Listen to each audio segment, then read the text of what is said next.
everybody. Welcome back to Secure by Design, Beyond the Firewall. Ted here once again, and today I'm joined by my colleague, Robert Quinlan. Say hi, Rob. Hello, Ted. Hello, everyone. Good to see you, man. Thanks for joining me. So today, what we're going to be doing is we're going to be talking about ABM and MDM and how these two things play into your business. All right. So now, Rob, I've actually prepared some questions for you today. Okay. So the first question I want to ask you, and I'm going to read it, is for businesses that are new to this space, how would you explain Apple Business Manager or ABM and mobile device management MDM in plain language? As for Apple Business Manager, ABM, it is like a gatekeeper that says how your devices are going to behave during the setup process, where MDM is more of a control of how you're going to implement everything with your devices. Okay, so you said ABM is kind of like a control. Can you elaborate a little bit on that for me? So when you're buying a device through Apple under their business team or through any authorized reseller that has the business association with Apple, the devices will get registered directly into the business manager. What this does is it allows you to keep track of your date of purchase, your warranty status, if activation lock's being turned on, and if it's being turned on by an individual or your organization. Now, in a situation where it's being turned on by an individual and you don't have their credentials to turn it off, Business Manager will let you turn it off directly from there. Also with Business Manager, you can choose to have the device just function as a regular device out of the box, just anyone using it. Or you can actually tell it, hey, I want it to attach to my MDM. If you're choosing to attach it to your MDM, when you do the setup, you've actually got control to reduce what screens the users see and implement custom configurations, deploy your business's applications directly during the setup process of the device. So you don't have to hand it off to IT to prepare it to give to the user. Gotcha. That's a great explanation, man. So, I mean, ultimately, what I think is great about the ABM is from a simple standpoint, it sounds like it prevents users from using their own Apple IDs, to lock a device so that if that person leaves the organization, you're not stuck with a device that the organization can't use now, right? So it gives you the ability to be able to reset it, get it back into your inventory to then redeploy it. It makes it easy for that. Yes, it makes it a lot easier for that because one of the major issues a lot of people have experienced in the past is an employee leaves on bad terms. They signed in with their Apple ID. Now you've got a paperweight unless you still have all of the information to provide to Apple to prove ownership and get the lock remote from their end. Yeah, and that's always jumping through hoops trying to get that. So, okay, let's move on to our next question. So, from an MSP's perspective, how do ABM and MDM change the way you manage and support client environments? It's actually drastically simplified the process, partially because of what I mentioned earlier with it automatically deploying with the out-of-box setup. So it doesn't have to come to me anymore to be set up and configured.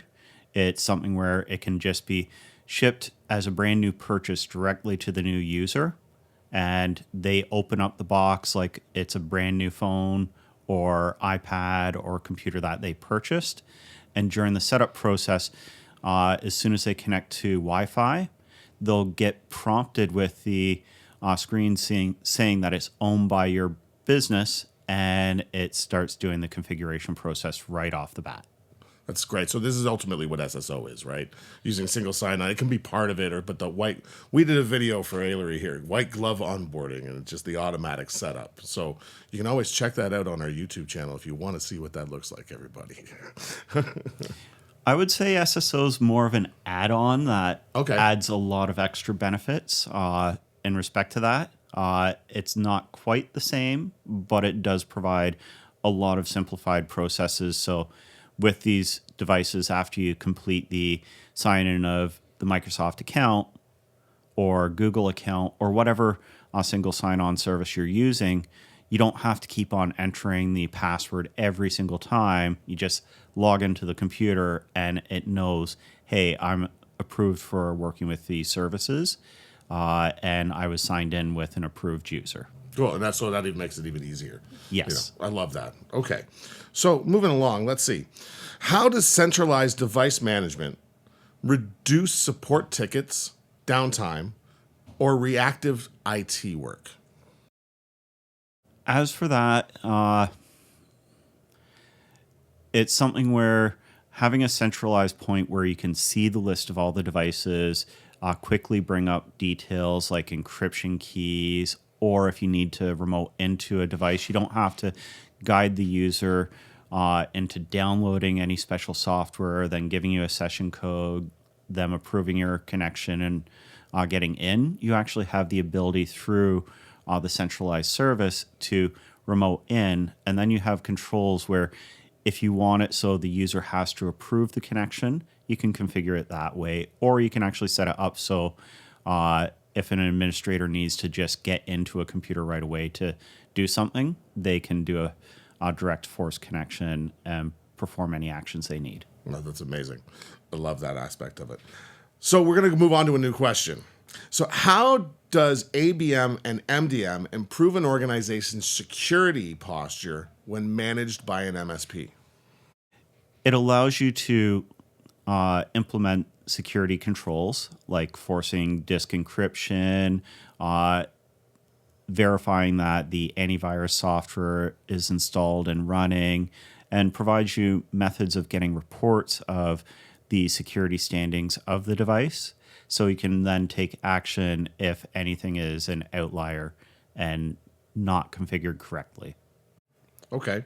So I guess that would mean that when, say, we build a policy for a new company, we're putting in antivirus, we're putting in email filters and all of these things, it really allows us as an MSP to be able to easily distribute that to all of our clients, whether we're onboarding a new client or we're moving a client from one security posture to another. Would that be within that realm? Yes, it would be within that realm and can actually expand considerably further than that. It's not something that can just be simply explained because there's so many factors to it and so many controls in place for you to be able to audit and implement changes with it. An example I can think of is, let's say we bring on a new client and some of their computers had encryption turned on, but there was no recording of the encryption key. So if that person left and you didn't have their password, you can't get to the files. But through our centralized system, we're able to see, oh, hey, they've got encryption turned on, but I don't have a key.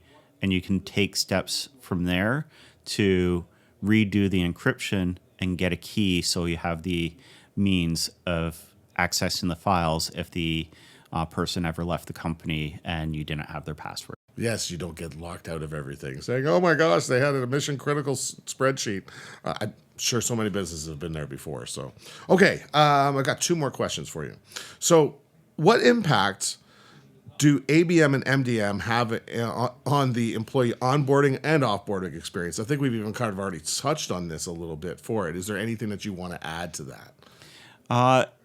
It just provides a very simplified remote means of doing everything where you don't have to have the direct hands-on for the setup of the computer. It is fully automated. And then when someone's leaving, we actually have an option to erase the computer using an erase all content and settings solution that will erase all the information from the computer except for the operating system, so it's immediately ready to be set up and used by a new user, ensuring that you've got a clean setup that has no malicious software or any surprises left on it. I guess that would also be even useful for any company that's procuring new equipment, and maybe they're going to use that older equipment for a different employee or something like that as well. It makes the whole setup process ridiculously simple. Yes, it drastically simplifies that process. And if you're combining it with cloud backup services, then you can have the ability to verify that, hey, I've got all the files from the computer that we would potentially need before it's erased and moved over to the new user. Cool. I love this. This is amazing. Okay, so my final question for you. How do ABM and MDM enable MSPs like us to act more like strategic IT partners rather than just support vendors? They provide us ways of doing live monitoring, setting up alerts so we can proactively know when something is not behaving as expected, and then take steps to remedy the issue before a user even notices that there's a problem going on with it, and eliminates the need for them to create tickets. That way things seem more seamless. It feels like they're not having to use the IT support even though it is actually happening in the background actively. Yeah, I think Ahmed calls that the invisible IT, right? You know, you don't know that we're here, but we're here, and we're always making sure that your company is safe. I remember he talked to me about that right in the beginning. That's how he likes to do it. I guess this is kind of like our secret sauce and how we do it, right? So, awesome. Rob, I want to thank you for hanging out with me and talking to me here about MDM and ABM and why it's beneficial for companies. So with that, I want to say thanks for tuning in again here with Secure by Design Beyond the Firewall. It's great to see everybody again. Thanks so much one more time, Rob, for coming and joining me. You're welcome. All right. So don't forget, like, subscribe, hit all the buttons. You already know what to do. That way we can see you next time here on Secure by Design Beyond the Firewall. Thanks, everybody. We'll see you next time.